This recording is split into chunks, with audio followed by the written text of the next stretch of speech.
இன்றைய தினம் வாஸ்து நாளாக இருக்கிறதுனால வாஸ்துப்படி மனை கோழி இன்றைய தினம் வீடு கட்ட தொடங்குனீங்கன்னா நிச்சயமாக அந்த வீட்டை சீக்கிரமாக கட்டி முடித்து அழகாக அற்புதமாக கிரகப்பிரவேசமும் பண்ணிடலாங்க.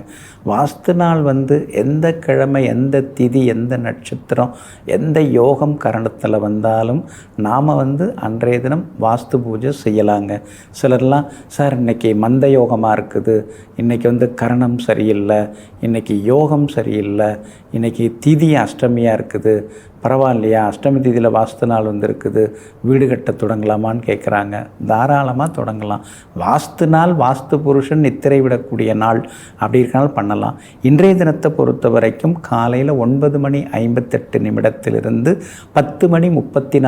10:34 நீங்கள் அந்த வாஸ்து பூஜையை முடிக்கிறது ரொம்ப நல்லதுங்க. முன்னாடியே எல்லாரையும் தயார்படுத்தி வச்சுக்கிட்டு அந்த நேரத்தில் நீங்கள் வீடு கட்ட தொடங்கிறதுக்கான வாஸ்து பூஜை எல்லாம் செய்கிறது ரொம்ப ரொம்ப நல்லதுங்க. பழைய நூல், அதாவது தேவதச்சன் விஸ்வகர்மா மயன் எழுதிய அற்புதமான நூல் சிற்ப நூல் என்னும் மனையடி சாஸ்திர நூலில் சில பொக்கிஷங்கள்லாம் சொல்லப்பட்டிருக்கு. மனையடி சாஸ்திர பொக்கிஷங்கள் சொல்லப்பட்டிருக்குங்க. அவங்க என்ன சொல்கிறாங்க, ஒரு வீட்டு மனையை நீங்கள் வாங்குறீங்களா, அல்லது வாங்கிறதுக்கு முன்னாடியே அந்த மனை நல்ல மனையா அப்படின்னு பார்க்குறதுக்கு அந்த வீட்டு மனைக்கு நடுவில் சதுரமாக கொஞ்சம் தோண்டுங்க. அதாவது 1 முழம் அளவிற்கு, நம்முடைய கையோட 1 முழம் அளவிற்கு நீங்கள் தோண்டுங்க. சதுரமாக தோண்டிங்க. அதில் தண்ணீர் விடுங்க.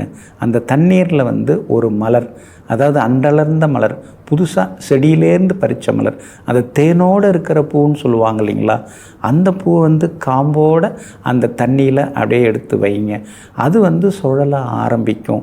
அந்த சுழற்சியை வச்சு அந்த மனையோட அமைப்பு எப்படிப்பட்டது, அதில் நாம் வீடு கட்டினோம்னா நல்லா இருப்போமா, இல்லை அதுக்கு கீழே வேறு ஏதாவது தப்பான பொருட்கள், நெகட்டிவான சில பொருள்கள் இருந்ததுன்னா அந்த பூவானது வேறு மாதிரி சுற்றும்.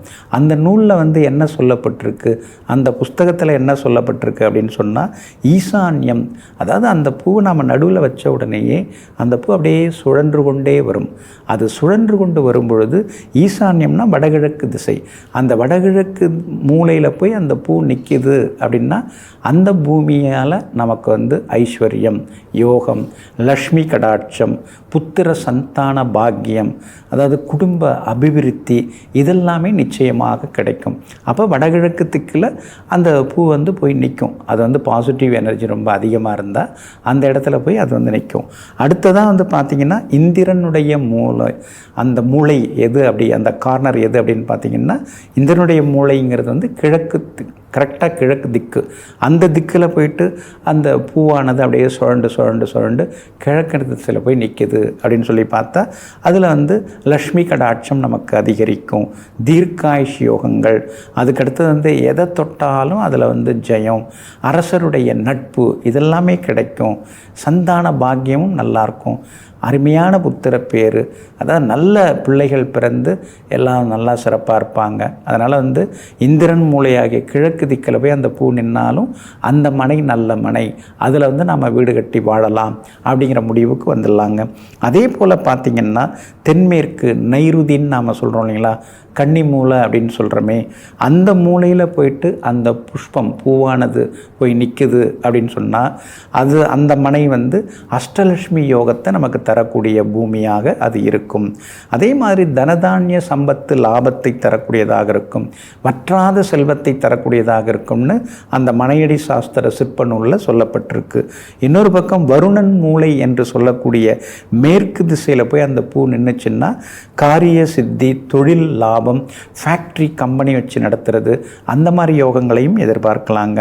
இன்னொரு பக்கம் குபேரன் திக்காகிய வடக்கு திக்கு, வடக்கு திக்கை தான் பழைய நூல்களில் குபேரன் திக்குன்னு சொல்லப்பட்டிருக்கு. அந்த இடத்துல போய் அந்த பூ நின்றுச்சுன்னா தர்ம சிந்தனை, புத்திர பாக்கியம், தான தர்மங்கள், யோகங்கள், அதிர்ஷ்டங்கள், ரத்தினங்கள் சேர்றது, இதெல்லாம் சொல்லப்பட்டிருக்கு.